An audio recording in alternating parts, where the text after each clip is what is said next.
નમસ્કાર મિત્રો, એજ્યુદર્શન ચેનલમાં આપ સૌનું સ્વાગત છે. મિત્રો, આપણે આગળના બે વિડીયોની અંદર પત્રક એ, પત્રક બી અને પત્રક સીને કઈ રીતે તૈયાર કરવું એની આપણે સમજ મેળવેલી છે. હવે મિત્રો આપણે પત્રક સીની અંદર જે સત્રાંત મૂલ્યાંકનના ગુણ છે એની એન્ટ્રી કઈ રીતે મેળવવી અને ખૂબ જ અગત્યનું ફ્યુચર એટલે સ્વિફ્ટ ચેટમાં એન્ટ્રી મિત્રો આપણે પરિણામ પત્રક થ્રુ કઈ રીતે ઓટોમેટિક કરી શકીએ એની આપણે સમજ આ વિડીયો દ્વારા મેળવીશું. તો મિત્રો, આપણે આગળના વિડીયોની અંદર આપણે બંને વસ્તુ જોઈ ગયા છે કે પત્રક એ અને બી કઈ રીતે મેળવવું, અને અહીંયાથી આપણે બંને સેમેસ્ટરના માર્ક અને પરિણામ પત્રક તૈયાર કરવું હોય તો અહીંયા ઓકે બટન પર ક્લિક કરશું એટલે અહીંયા આપણા માર્ક્સ છે એ કમ્પ્લીટ આવી જતા હોય છે મિત્રો. તો હવે આપણે જે ગુજરાતી વિષય છે, ગણિત વિષય છે, વિષયના માર્ક્સ છે આપણે જ્યારે આ સેમેસ્ટર 1 અને પત્રક સીની અંદર જશો ત્યારે તમે જોશો મિત્રો કે આ જે પત્રક છે આપણું સ્વિફ્ટ ચેટની અંદર એન્ટ્રી માટે પણ કામ આવવાનું છે અને આપણા પરિણામ પત્રકની અંદર પણ અહીંયા જે આપણે પ્રશ્ન વાઇઝ માર્કની એન્ટ્રી કરશું એ ત્યાં ઓટોમેટિક 80ના અડધા થઈને ત્યાં પરિણામ પત્રકની અંદર જતા રહેવાના છે મિત્રો. તો આ એક પત્રક જે છે તમે જોશો તો જેની અંદર અહીંયા તમારે જે તે વિષયો આપેલા છે એ વિષયોની નીચે કેટલા પ્રશ્ન પૂછાયેલા છે એ પ્રશ્નના કુલ ગુણ આપણે અહીંયા નીચે લખવાના રહેશે. દરેક વિષયની અંદર જે પ્રશ્ન પૂછાયેલા છે એના કુલ ગુણ આપણે અહીંયા લખવાના રહેશે. અહીંયા તમે જોશો તો મિત્રો વિદ્યાર્થીઓના સ્વિફ્ટ ચેટની અંદર જે નામ છે એ મુજબના નામ અહીંયા આવે છે અને આપણે અહીંયા પ્રશ્ન વાઇઝ માર્કની એન્ટ્રી કરવાની. આ રીતે મિત્રો દરેક વિષયના પ્રશ્ન વાઇઝ માર્કની એન્ટ્રી તમારે કરવાની રહેશે. હવે મિત્રો એ જે માર્ક્સ છે એની અંદર કેટલાક તમે જોશો તો લાલ કલરના 11 માર્ક્સ છે તમને અલગ બતાવે છે. તો સ્વિફ્ટ ચેટની અંદર જ્યારે તમે એન્ટ્રી કરશો ત્યારે આ જે 11 માર્ક જેટલા છે એ માર્કના તમારે ફરીથી ચેકિંગ કરી લેવાના છે, કારણ કે 11 માર્ક્સ છે સ્વિફ્ટ ચેટની અંદર લેતું નથી, એટલા માટે તમારે મેન્યુઅલી ત્યાં 10 જ હશે તમારે 11 કરવાના. એટલે જેટલા વિદ્યાર્થીઓ આવા 11 માર્કવાળા છે એટલાની તમારે ફરીથી એન્ટ્રી એક વખત ચેક કરી ત્યારબાદ જ ફાઇનલ સબમિટ તમારે મિત્રો આપવાનું રહેશે. જો ફાઇનલ સબમિટ આપ્યા પહેલાં તમે ચેક નહીં કરો અને સબમિટ આપી દેશો તો ઘણી વખત મિત્રો ખોટા માર્ક જવાની શક્યતા છે અને પછી એને આપણે ફરીથી સુધારી શકતા નથી. એટલે એ આપની ખાસ જવાબદારી રહેશે મિત્રો કે ઓનલાઈન એન્ટ્રી આપણા પ્રોગ્રામ થ્રુ કરશો ત્યારે સૌથી એન્ટ્રી કર્યા બાદ તમારે દરેક વિદ્યાર્થીને એક વખત રેન્ડમલી ચેક કરી લેવાના રહેશે અને એમાં 11 માર્કવાળાને ખાસ તમારે ચેક કરવાના રહેશે મિત્રો. હવે મિત્રો અહીંયા તમે જોશો તો આ બંને સત્રના આ રીતે આપણે પત્રક સીના માર્ક છે એન્ટર કરશો એટલે એ માર્ક્સ છે ઓટોમેટિક આપણા પરિણામ પત્રકની અંદર અહીંયા તમે જોશો કે આ પ્રથમ સત્રના 28 માર્ક ગુજરાતીના અને દ્વિતીય સત્રના 29 માર્ક જે છે ગુજરાતી વિષયના એ તમે અહીંથી જ તમે જુઓ કે આ 29 માર્ક 58ના અડધા થઈને ત્યાં 40માંથી કન્વર્ટ થઈને ત્યાં આવતા હોય છે. તો આ રીતે મિત્રો પત્રક સીના ગુણ છે એ આપણે ઓટોમેટિક પત્રક સીની અંદર પણ મેળવી શકશું અને આપણે પત્રક જે સીની એન્ટ્રી કરેલી છે પ્રશ્ન વાઇઝ એમાંથી આપણે ઓટોમેટિક સ્વિફ્ટ ચેટની અંદર પણ એન્ટ્રી કઈ રીતે કરવી એ પણ હવે મિત્રો આપણે આગળ જોશું. તો નમસ્કાર મિત્રો, આપણે આગળ જે પત્રક સીમાંથી સ્વિફ્ટ ચેટમાં એન્ટ્રી કઈ રીતે આપણે કરવાની છે એની એક આપણે અહીંયા વિડીયો દ્વારા જોઈએ કે આપણે સ્વિફ્ટ ચેટમાંથી એટલે કે આપણા પત્રક સીના માર્ક છે એ સ્વિફ્ટ ચેટમાં કઈ રીતે આપણે એન્ટર કરશું. તો મિત્રો આપણે જે પત્રક જોયું એ પત્રકની અંદર મિત્રો સૌથી પહેલાં તમારે જે વિષયના માર્કની એન્ટ્રી કરવા માગો છો એ વિષય તમારે અહીંથી સિલેક્ટ કરવાનો રહેશે. દાખલા તરીકે હું સોશિયલ સાયન્સ સામાજિક વિજ્ઞાનના પ્રશ્નોની માર્કની એન્ટ્રી કરવા માગું છું. ત્યાર પછી એ વિષયની અંદર મિત્રો કેટલા પ્રશ્નો પૂછાયેલા છે તો 9 પ્રશ્ન પૂછાયેલા છે તો હું અહીંથી એને 9 પ્રશ્ન સિલેક્ટ કરીશ. ત્યારબાદ મિત્રો આપણે આજે આપણી સીટ જે છે માર્કવાળી એને નાની કરવાની છે અને બાજુમાં જ આપણે સીટને નાની કરી અને પછી આપણે બાજુમાં સ્વિફ્ટ ચેટ ઓપન કરી રાખવાનો છે મિત્રો.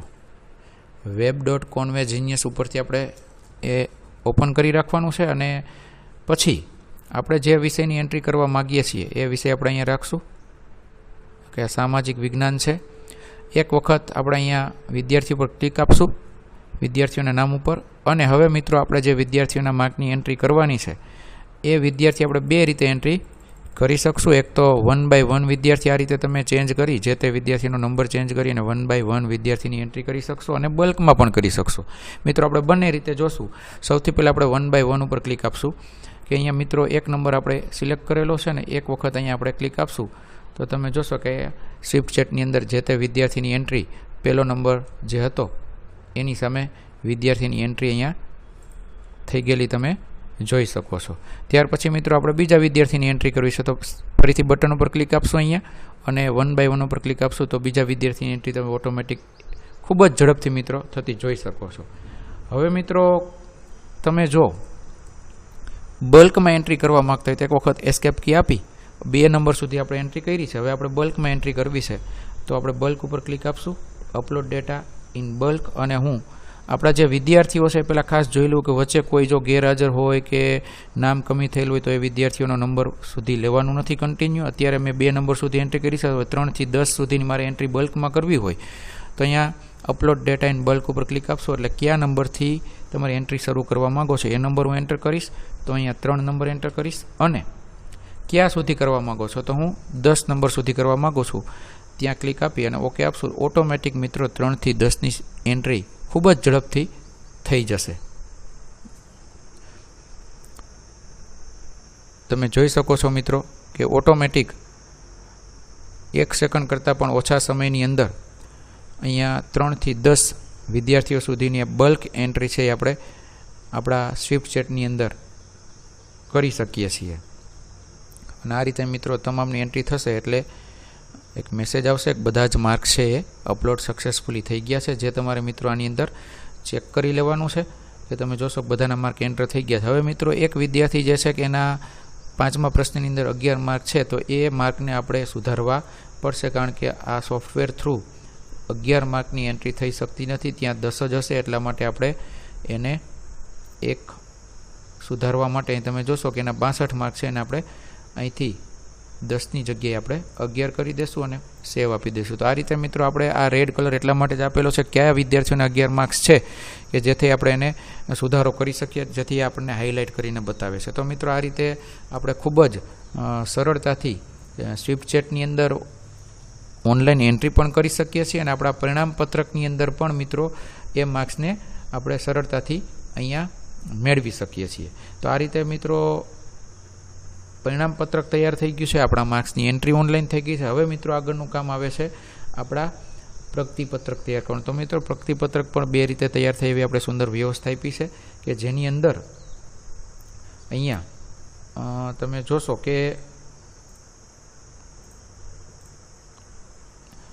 એક પેજની અંદર 2 આગળના પાના અને 2 પાછળના જે પેજ છે એ આ રીતે તમે મિત્રો ખૂબ જ સરળતાથી આગળ પાછળ કલરફુલ પ્રિન્ટર હોય તો તમે કલર પ્રિન્ટ પણ ખૂબ સરળતાથી સારી એવી પ્રિન્ટ આકર્ષક કાઢી શકો છો. મિત્રો આની અંદર પણ ખાસ વિશેષતા છે કે અહીંથી તમે નંબર ચેન્જ કરશો એ મુજબ આગળ પાછળની પ્રિન્ટ અને ડેટા ચેન્જ થશે. અને બીજું ખૂબ અગત્યનું જે છે એ છે મિત્રો બલ્ક પ્રિન્ટ ઇન 2 સાઇડ. જો આપણી પાસે ડુપ્લેક્સ પ્રિન્ટર હોય તો તમારે પેજ બદલાવા નથી પડતા આગળ પાછળ કરવા માટે.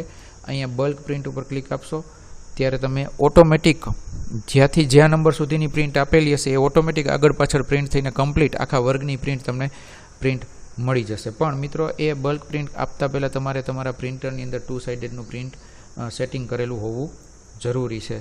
ત્યાર પછી જ તમે બલ્ક પ્રિન્ટ સાઇડ 2 સાઇડેડ ઉપર ક્લિક આપશો તો આ રીતે કયા નંબરથી કયા નંબર ઉપર તમે પ્રિન્ટ કાઢવા માગો છો એ તમને પૂછશે અને તમે આપશો એટલે ઓટોમેટિક તમારી પ્રિન્ટ છે એ બધી જ 2 સાઇડેડની અંદર નીકળી જતી હોય છે.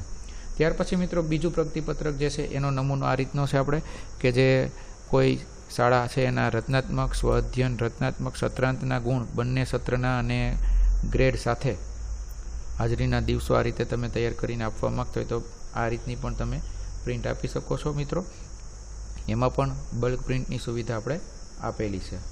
મિત્રો આ જે પ્રગતિપત્રક જે છે આપણે સરકારી શાળાની અંદર આપતા હોય છે એની અંદર જો તમે અહીંયા બાજુમાં તમે ગુણ દર્શાવવા ન માગતા હોય તો નો આપી અને ટકાને પણ નો આપી કે યસ આપીને તમે આ રીતે ટકા અને ગુણ છે એને મેળવી શકો છો. તો આ રીતે ખૂબ સરસ રીતે એક પરિણામ પત્રક તૈયાર થાય છે. મિત્રો આ ઉપરાંત આગળ જોઈએ તો રિઝલ્ટ એનાલિસિસ.